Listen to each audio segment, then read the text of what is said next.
Hey, this is Jeremy with Spray Foam by ILK, and today we are going to go over the top 5 places that houses leak during the blower door test. The first place that houses leak during the blower door test is around outlets and light switches.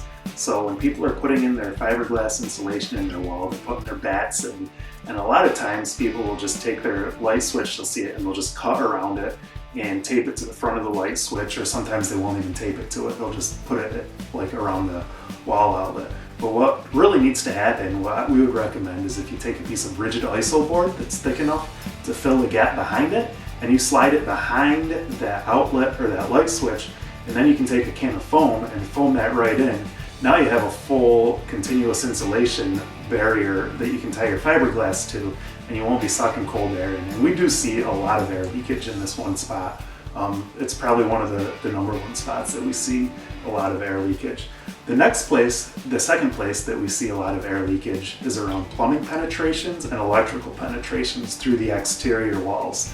So when people will put in like a garden hose hookup or exterior lights, a lot of times we'll see that it's not caulked or sealed around these penetrations very well. So that's something to keep in mind as you're putting these in, is to make sure that it's caulked well or sealed well around these things. Another time that we'll see it is later on in the build process.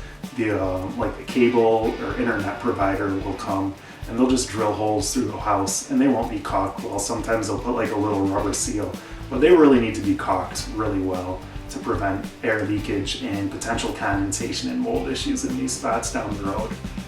The third place that we see a lot of air leakage on our blower door test is light boxes and recessed lighting cans and ceiling fan boxes. So they'll be in the ceiling, and a lot of times people will just put blown in fiberglass insulation over it, but they'll kind of forget about the boxes. They kind of just think they're sealed well enough from the factory. So what we need to do in this situation, if we have a recessed lighting, is we can take some rigid iso board and kind of tape up a box out of that and put it over that lighting, and we can caulk it or seal it, tape all the seams in the box that we built, and that'll provide a good air barrier seal. That'll prevent a lot of air leakage. When we have ceiling fans, those boxes, they really should be caulked, or you can take just a can of foam and seal in over the ceiling fan boxes or the light boxes if you're going to hang a chandelier or something like that. But we do see a lot of air that leaks through them as well. The fourth place we see a lot of air leakage is rim joists in houses. And this is something that we even get into with the retrofits. We can come in and spray foam a rim joist on a house, and it can save people a lot of energy down the road. And we can look at it with our infrared cameras and see that they do leak a lot of air and a lot of cold air through there. You can take it, you can do this yourself. You can use a froth pack and seal it on your own house if you're building it, if you're kind of DIY. Something to keep in mind with the froth packs is over the last 2 to 3 years, the prices have jumped from around $400 to, I just checked today, they're over $1,000 a kit.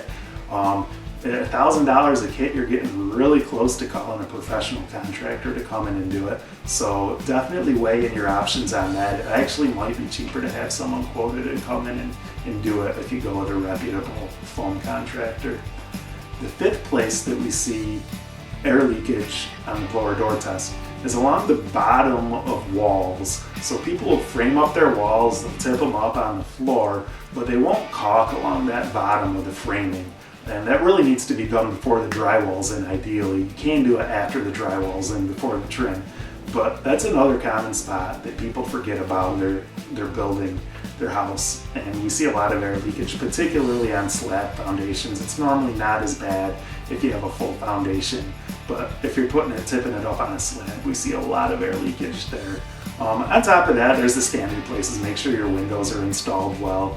Make sure your bathroom vents and your dryer vents are installed to factory specs. Make sure your chimneys are all installed to how they're intended to be designed and installed. But if you do all of those things, keep an eye on them. Those are the top 5 common areas people miss. Blower door test isn't that bad. You can normally pass them, but just make sure you're taking care in these areas that we mentioned.